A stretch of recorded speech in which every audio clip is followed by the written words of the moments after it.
Okay, so today we're going to be working young Raz on day 23 of training. Right now we have about a 11-minute set time on the track.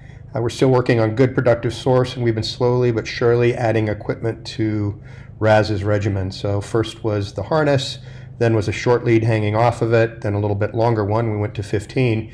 And now we're moving up to a full 30-foot lead. And why are we doing that? Well, very simple. We want the dog to get used to back pressure slowly, because the back pressure and the checking is what kills the desire and the drive for many dogs on tracks, and also leads them to distraction. So our system is to build focus and ability first, and then add equipment later. So one of the cool things is Raz just barely gives that scent article a cursory glance, obviously smells it, and then takes off like a rocket. It's kind of hard to say if he has odor at this point or if he's just heading in the right direction. I kind of think it's a combination of both, because right here he goes, maybe I need to start using my nose. And even though he's running, he's slowed down to roughly half the speed. The other thing that we can think of here is we're starting to see typical Malinois Belgian Shepherd behavior on a track. This is what they like to do, which is head popping, heads up a lot. They don't normally track right nose to the ground unless they're forced to.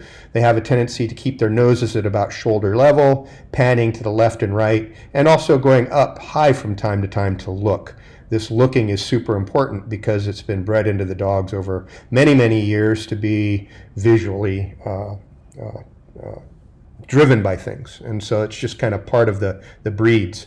Some are a little bit more nose down than others, but for the most part, this is very atypical. Now, he gets tangled in the 30-foot lead, and this is good because he got tangled on his own without you being attached to it. So you had nothing to do with the problem.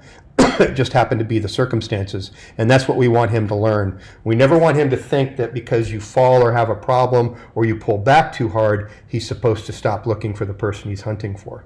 So this is why we add the long lead now. He's been driven to good work, he's got good focus, good desire, good drive. So when these little checks happen occasionally, it's not going to be a track killer. That's why we're doing this right now. Doing a really, really good job. He's slowing down quite a bit, and part of this has to do with the weight of the lead behind him. This is actually slowing him down from a puppy standpoint, and he's really having to work against it. And this is good. We need to build up that ability to handle that resistance. He's also, one of the other things I'm really liking is even though he's seeing people walking in the distance, he's only checking them. He's not following them. He's not chasing them, and he goes back to work. This is really, really cool stuff. You're going to have this happen in real life. And one of the nice things is this is all happening at a distance. It's not happening right in front of him. So that's going to prepare him for distance in the future. So back to work, doing really, really good. I like how even though he can have a big distraction like that, he still manages it. Okay, now one of the things that's happening is that,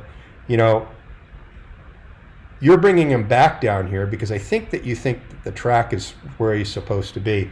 I think probably what I would have done is to see if he could have worked that out on his own. I think he probably would have. The other thing you have to think about is the shortest distance between 2 points was where he deviated from the track line and kind of went into the middle of the field to this point closer to the taller grass was the shortest distance. There's a chance that that scent trail could literally bisect that location. So I would have given him a little bit more time, but I have a feeling that what happened there was him more working odor of a trail versus the track itself.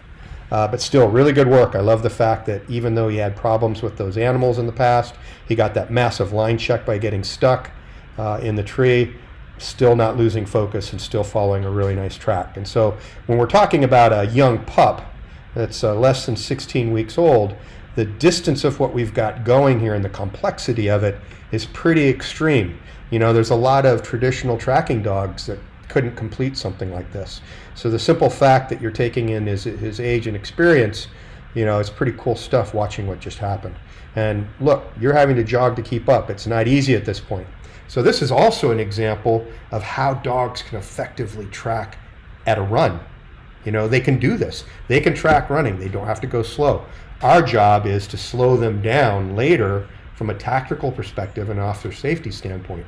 But at this time in the game, what we want to do is don't ruin their desire. Now, Raz is starting to get into some proximity odor here.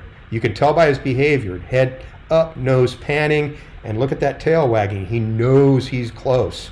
Where it is exactly is a little unsure, but what he's trying to do is figure it out on the wind. And why is he trying to figure it out on the wind? Well, air scent is more important than track scent. So that's something that he's going to do.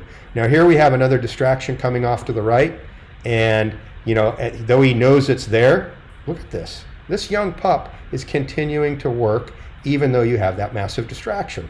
That's some pretty amazing stuff. So he goes past the track layer here, and this is something that happens a lot. Very good chance that your wind is not necessarily exactly in his favor. And so he has to catch the scent cone to get back in. Let's see if he catches it. Right about there. That's it right there. So your scent cone was behind the trail layer, almost directly in line with the track. He still threw a proximity alert even though the wind wasn't in his favor. Okay? Good job on doing a quick little runaway at the end of the track to really build up that drive. I think this is super important for the apprehension dogs because the track is never over. It's not over until the guy's in the car. Really nice work. If you have an interest in my online tracking mentoring program, I can work with anybody in the world, anywhere, as long as they have a GoPro or other type video device and a good internet connection. These are the results that you can get even from young pups. But we also do this for urban tracking and officer safety tracking. Let me know if you have any interest. Feel free to contact us at the website attached.